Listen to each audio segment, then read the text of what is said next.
With the economy still weak, it has been tough for colleges and universities to raise money. But that's not the case at RIT. It has actually seen an increase in fundraising. Jason Fraser tells us why.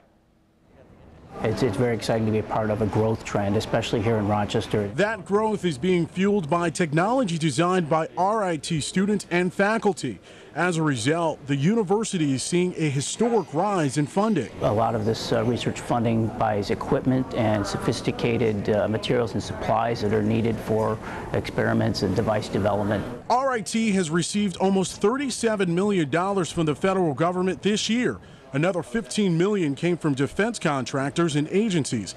Add that to $7 million from other sources, and RIT has received more than $58 million in sponsored funding this year.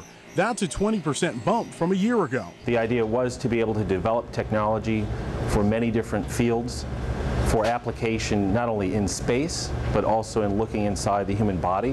One of the departments that's receiving a large chunk of funding is RIT's Center for Imaging Science. $1 million the first year, $2.5 million the second year, more like $4 million the third year.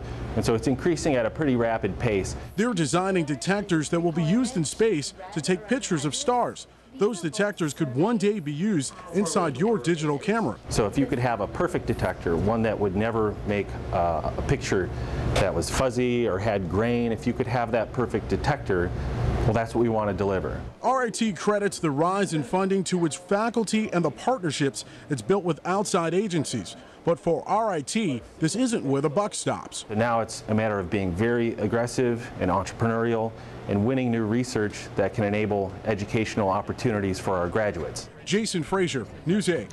RIT's hopeful donors will continue to give more next year. It's forecasting a 10% increase in sponsored funding.